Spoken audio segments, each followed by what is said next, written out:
Hi everyone, welcome to my review of this here, the Tanaka m700 op-up chamber. So, I gather if you're watching this, you've got yourself a Tanaka rifle.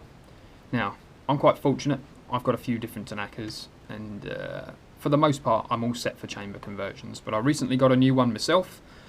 I've cut the barrel down, I've carbined it, I'm making it absolutely as short as I can with the biggest silencer I can to keep it nice and quiet on HPA, and that's all good. So obviously, like most people, I want to put myself a tight bore barrel in, which means I'm going to move away from the old Tanaka mechanism and do a VSR conversion. So, King Arms VSR conversions and 2-Roys are no longer in production. You will never find one anywhere in stock. I think it's impossible basically. It doesn't matter what country you're in, you're never going to get it. So an option for you might be this. The Tanaka m700 hop-up conversion or chamber conversion. Now I just want to take a moment to point out, if you've got a KJ Works m700, you do not need this kit. A KJ Works m700 uses a VSR inner barrel and hop-up rubber as standard. You do not need this kit, you're just wasting your money away. If you've got a Tanaka, however, it is definitely a nice option. It's a one-piece machine chamber. Anyone familiar with the King Arms design will know that it's a two-part chamber that copies the Tanaka original mechanism. But this is a one-piece unit with a flat hop design nub that it comes with. Mine's already partially assembled there because I've actually tested it with an old wide bore barrel. So it's a nice design, and on paper it seems like it's going to be a win. However, there are two fundamental problems that I just want to go over and I want to make people aware of, because Action Army do not mention it in their instructions, their website, or anywhere else for that matter. So the first issue is inner barrels. The way the inner barrel locks into the chamber is with this collar. This collar slides over your inner barrel like so. Okay. To lock the collar to the barrel, you put two grub screws in, one through this hole here and one through this hole here. However, if you do not have this square notch here and here for those grub screws to go into, there will be nothing to lock your inner barrel to the collar and therefore to the chamber. Now, if when looking for a nice barrel for your Tanaka, you've thought to yourself, right, I want to get a 640mm barrel, which is about the standard for Tanakas, quite likely you've looked into one of these. This is a KJ Works m700 inner barrel. This has that cutout in exactly the right place. Okay. What you need to do is you need to buy an inner barrel that is designed for a KJ Works 700. Then, don't quote me, but they should all have that cutout. This here is an Action Army Masamune, I think they call it, 601mm tight bore barrel. Okay. Wasn't a lot of money. I bought it for the convenience fact of that it has this slot here and the VSR ring. This is an AEG length one. This is 540mm. Okay, so it's going to match my outer barrel nicely. Nice big suppressor. If you buy an Action Army barrel, an AEG one, or their KJ 700 barrel, you'll be fine. You'll have those slots. If you haven't got those slots in your barrel though, there's going to be no way to stop that barrel blasting out of the bloody gun when you pull the trigger. Alright, so bear that well in mind, okay? It's worth a thought, worth a note. If you're thinking, oh, you know, get a nice EGI barrel or what have you might be buggered. Second problem. On conventional King Arms and 2-Roy conversions, you get a long nozzle, okay?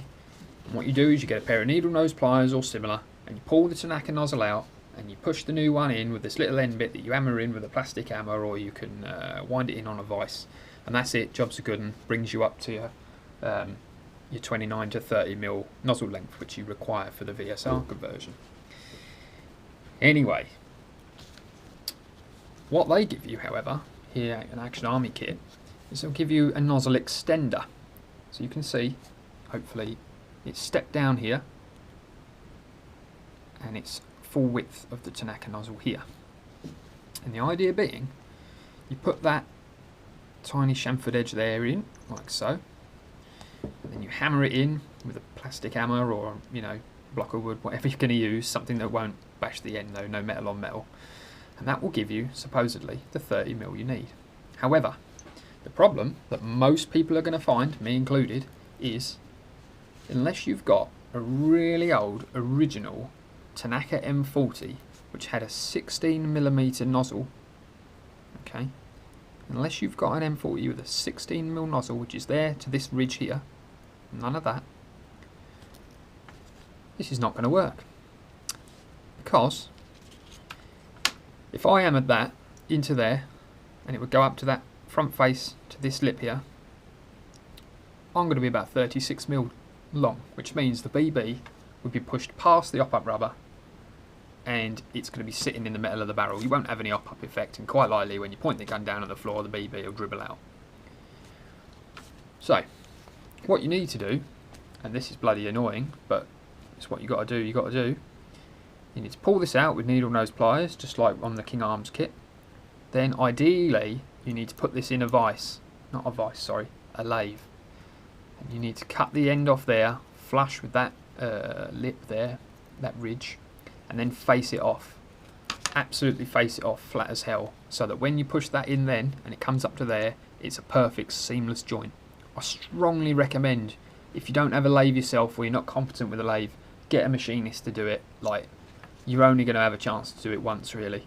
In the UK, I'm not going to lie, I think the cheapest machinist I know charges £50 an hour. I'm quite fortunate I don't pay for any of that sort of thing, but yeah, unless you know someone or you're lucky enough to have a lathe yourself and be all over that sort of thing, that's what you need to do. Okay, so if you've got a nozzle that's of this length here, which is 22mm overall from the front face here to the back here, if you've got one of these, you're going to have to cut that bit off, face it off. You could put it in a vise and maybe cut it off with Axor, and then get yourself a nice flat file, wrap a bit of glass paper around, and gradually square it off really carefully with a bit of, a bit of 800 grit paper. That might work, but you want the nozzle to obviously finish at the right length. You need to ideally do a nice job of it. So yeah, they're the two issues basically.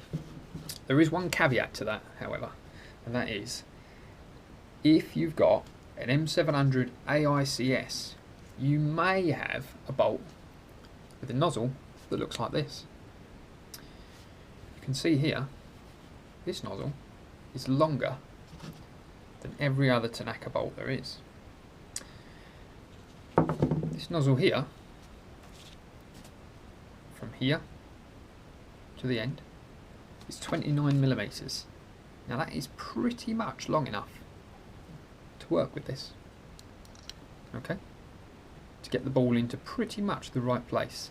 If you're really fearful of pulling one of these nozzles out and cutting it off so that you can use that, or really fearful of, giving it to a machine shop to maybe lose or ruin or what have you, you could consider looking for one of these m700 bolts from the AICS.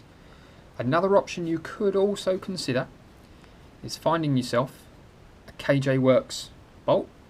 They're not a great deal of money. The Action Army bolt as well already comes with a long nozzle in. That's another great option. You could get an Action Army bolt. Obviously, if you've got a nice PCS bolt, you don't want to replace that probably with an Action Army one. Otherwise, you lose the PCS function.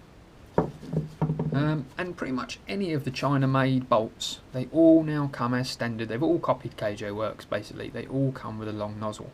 So you could just replace your bolt in its entirety. But honestly, pulling that out and even cutting it with a hacksaw, it's not a big deal to bang that in. But they're the two issues that have come to my attention. I'm quite fortunate, as I say, I've got more than one Tanaka rifle, and I've got a spare bolt with a PCS that's already got a 2-Roy nozzle in, which works fine with this chamber. So all I'll do is just swap bolts between guns, no drama. But yeah, hopefully that's been informative. Hopefully that's helped a few of you guys out. Any questions, just bang them in the comments below, and I'll do my best to answer them. Do check me out on Instagram as well, That British Chap. If you want to message me on Instagram, if you've got any questions about Tanaka conversions or anything like that, just hit me up on there.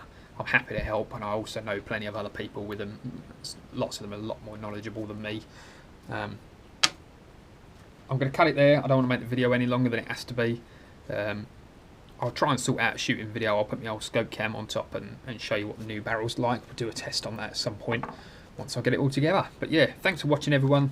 I'd really appreciate it if you could like and could subscribe and hit the little bell for notification. Check me out on Instagram, that British chap, all one word. I'd really appreciate that. But yeah, thanks for watching, and see you again soon.